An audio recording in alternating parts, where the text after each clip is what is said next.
We're just here at the Cadney homestead. It's about 150 kilometres north of Cooper on the road to Alice Springs, and we just set up here for the night. Didn't make it very far, but we're not in a hurry. We've got a few days to kill before we get to Uluru. But this is a really nice little privately owned homestead, and they've got a roadhouse here and a pub and a restaurant and you name it, it's all here. But it's a really nice little stop. It's on they call it the road to the Painted Desert. So the Painted Desert is about 90 kilometres from here, heading due east. And we don't think we'll do it. We've done a few painted bits now. We did the flight out of William Creek and then also did the tour yesterday out of Cooper Pedy. So they are spectacular, but no need to do that 180k. But this is a little oasis here.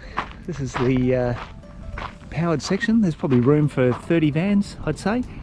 And same in the unpowered, another probably 30 or so in the unpowered section. I'll just give you a look at the roadhouse. But it's pretty busy, being quite a few vans and trucks and things pulling in here for fuel. There it is there, Cadney Homestead. They do meals here. There's a happy hour tonight at 6 o'clock, so we'll go over and have a beer. Not sure how happy hour is going to be. There's about 10 vans parked up here tonight, so it should be all right. A few people go up. So that's it there, Cadney Homestead, gateway to the Painted Desert. Mentioning is they've got Optus 4G here. And we've found, while we've been travelling around in South Australia, is that most of the remote places have Optus and not Telstra, which is quite strange. So everyone keeps asking which company they should be with, Telstra or Optus. My advice is you need one of each. You never know where you're going to get reception from one and not the other. As I said, we're in the middle of nowhere here. Well, not really the middle of nowhere, but 150 kilometres north of Cooper Pedy, and a little station, and they've got Optus 4G, no Telstra. So yeah, if you're trying to work out which way you should go, my only advice is you got to carry one of each. You can also get a lot of phones nowadays, like the new Samsung phones, dual SIM, and that's what we do. We run both SIMs in the one phone, and you can quite easily switch between the two without having to pull one SIM out and stick the new one in, and it's a bit fiddly sometimes, especially with those little tiny micro SIM cards. So there you go, Cadney Homestead, Optus 4G reception here, perfecto.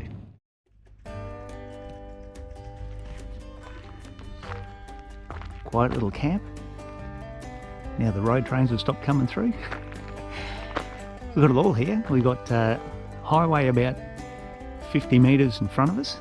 We've got a runway about 50 metres behind us, and about 50 metres the other side of the runway is the railway track. Planes, trains and automobiles. We've got the whole lot here.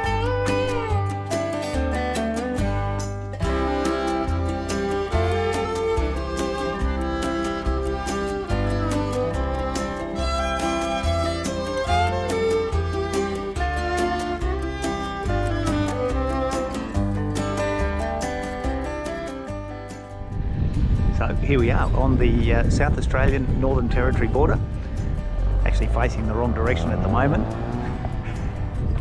looking back into South Australia, but fairly shortly we'll swap around, stand on the other side. So there it is, Northern Territory border, our third state for the trip. We are here. Exciting almost, isn't it? We're hoping to leave the cool weather behind us a little bit, but looking at the forecast this morning, they're talking about zeros and minus temperatures early morning at Uluru, so I think we still got some chilly weather in front of us. Well, here we are in the Northern Territory, Cooper Pedy going south, Alice Springs going north, and we're just in, can't remember the name of the place, Culgera. We're in Culgera, which is just over the Northern Territory border, and tomorrow we'll push up to Uluru. There it is, Culgera Hotel, last hotel in the Northern Territory, before you hit the South Australian border. Let's have a look at it. The attractions in Caldera are absolutely endless. This is always a laugh.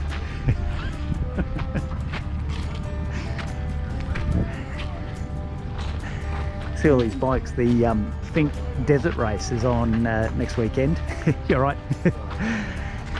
So we've been passing heaps of guys heading up to Alice Springs to do the Fink race. It's on next weekend. So this is the Caldera pub, famous for something. Looks like there might be some pretty wild nights going on in here.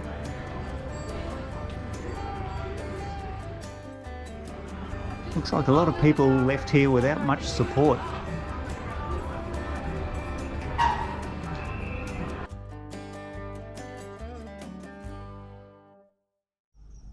So we made it to Alice Springs. No, we didn't. We're not in Alice. Well, here we are at Uluru. Uluru. Just having a glass of bubbles as the sun's going down. Didn't quite make it with a champagne glass, but anyway, sitting here on the tailgate, another sunset tailgate or a sundowner tailgate party. And we just can't wait to go for a hike around the bottom of it tomorrow. We just did a drive around, it just looks stunning. Anyway, here's cheers to Uluru. Cheers.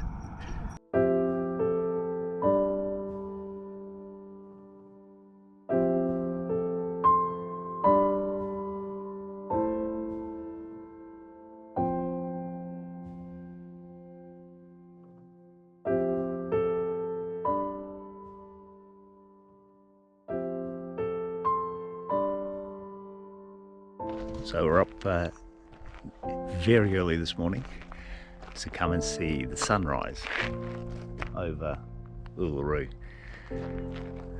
and it looks like I'm just in time. Just a tip on for those of you that are coming in to do it, leave a bit earlier than you think you have to, because there is quite a queue at the gate to get into the national park where you have to scan your pass. A lot of people fumbling with their passes, can't get them to work, so it takes about 10 minutes to get through the gate. So don't leave it to the last minute, give yourself some extra time.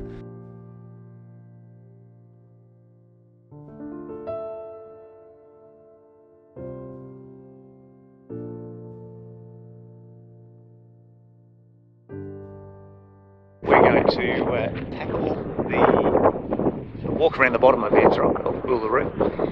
10.7 kilometres, I think it is. It's a chilly old day. It's only about 7 degrees. So I'm hoping it'll warm up a little bit more as the day progresses. But anyway, see how we go. But boy, this rock's impressive.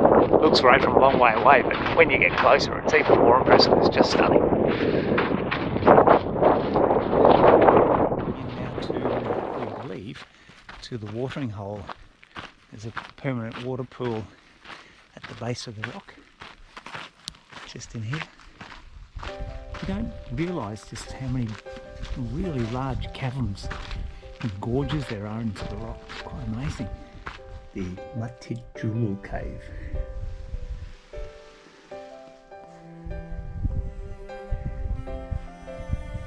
See the paintings on the rock wall here.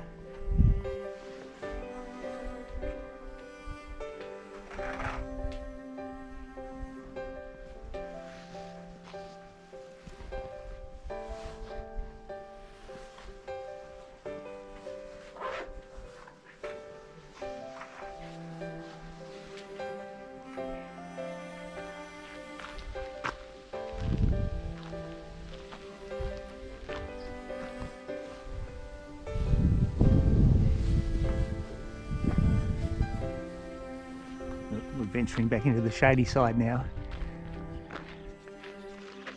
But you have to be impressed by the majesty of this place.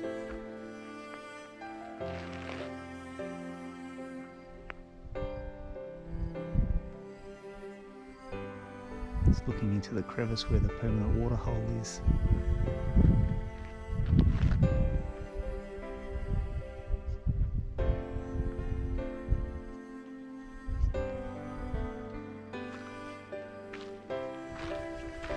One thing that's really impressive is just how smooth the entire rock is, which must reflect, of course, just how ancient it is. It's been weathered away to a beautifully smooth surface.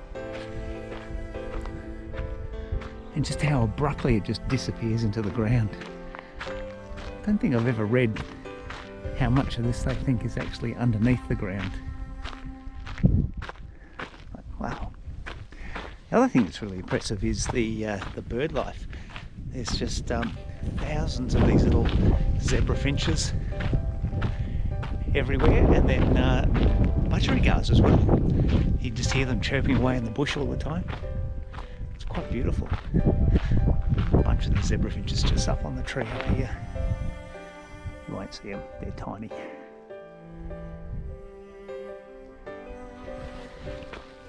Just coming into a grove of trees here. If we stay still, you can just hear the little zebra finches that are in the trees here.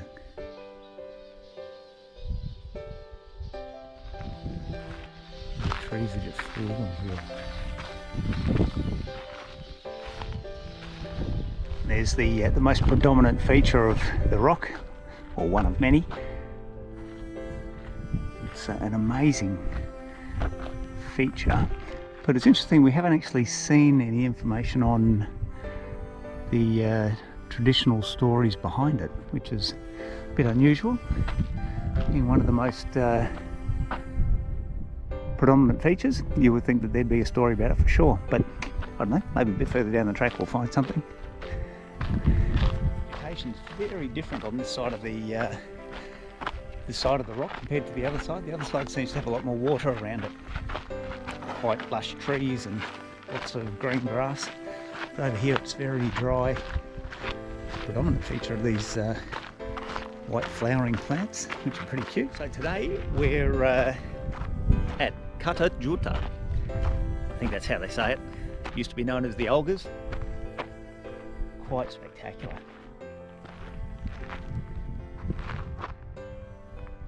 So we're going for a hike through there into, I think it's called the Valley of the Winds. Hopefully it's not too windy because it is still very cold. Got down to about 3 degrees last night. So anyway, go for a hike in there. There's a nice hike through the valley, which is meant to be quite spectacular. So looking forward to that.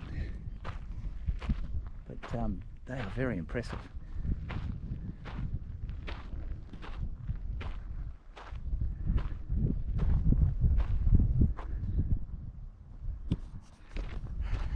Lisa's on a mission. She needs to keep walking to keep walking. Climbing down into the Valley of the Wind.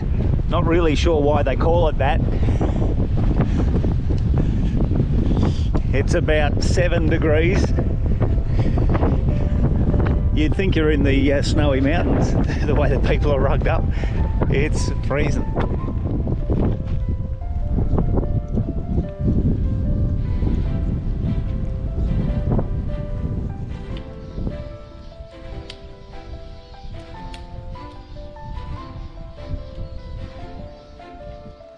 Just have a look at this.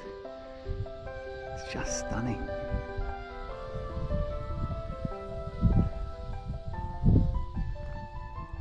I think that I said in our video on Echidna Chasm that there's 1,000 wow moments in the Echidna Chasm, but tell you what, these places here, or this place here, it's got to be 1,001 wow moments. The place is just stunning. Have a look at that.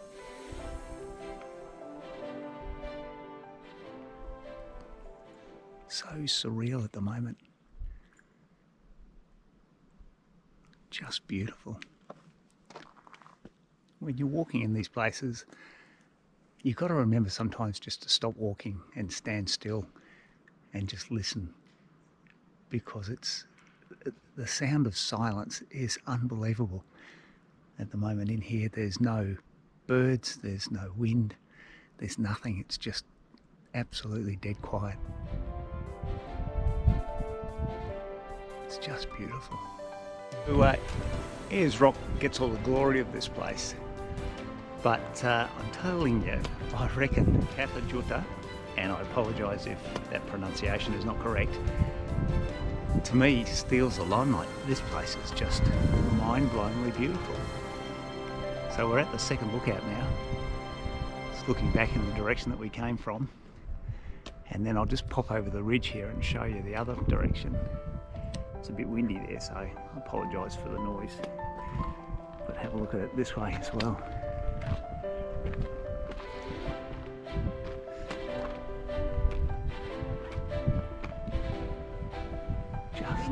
Just stunning.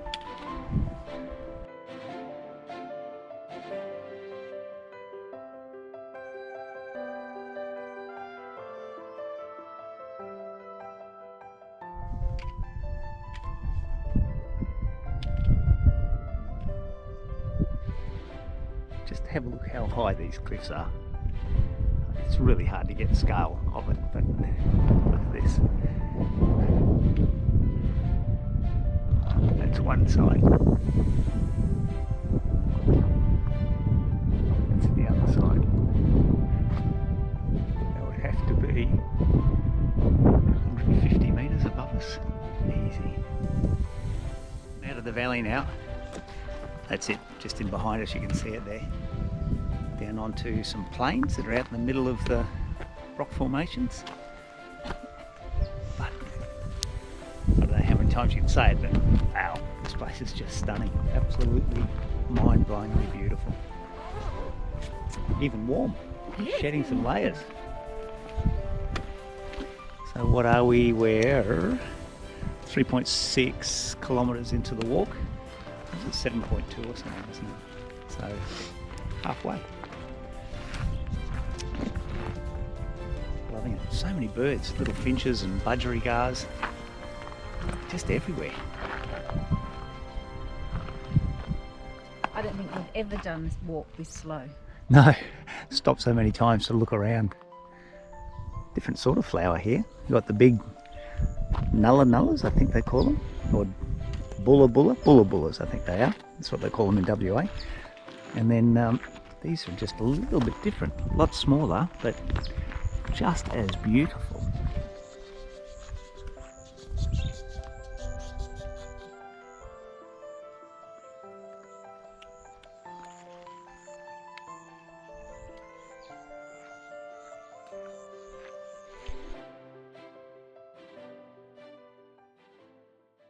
This is the second of the two gorges here, and this one's called the Walder Gorge, only a short one. It's just a kilometre and a half in and back out again, so 2.6 kilometres or something, I think, total distance. Not that far at all, so we'll see how we go, see what this one looks like.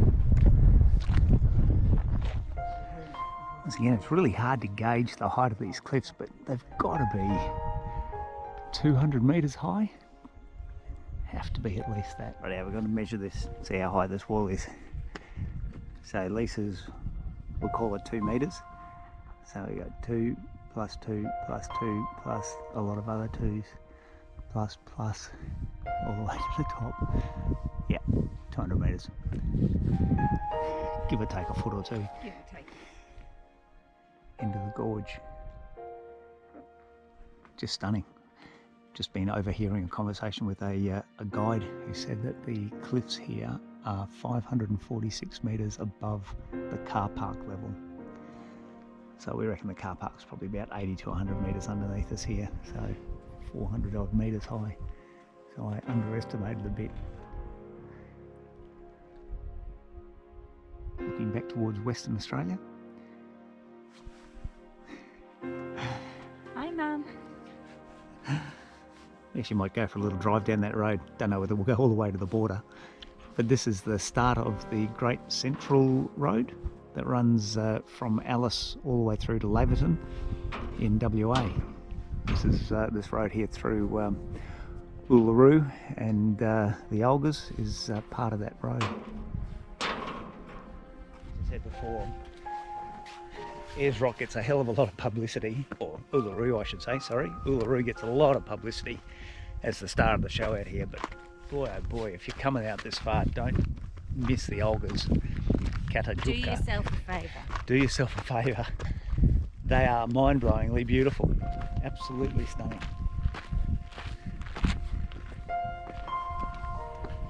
And quite easy tracks. I mean, the 7-kilometre track, which was the circuit track in the Valley of the Winds, wasn't that hard. There was a couple of little rocky scrambles, but mostly if you've got a dicky knee or a dodgy hip, it probably wouldn't be recommended, but any sort of level of fitness you'll be able to get in there, no trouble at all. And it's certainly worth doing the full circuit. Absolutely magnificent. I just better be careful I don't tumble down the stairs here now.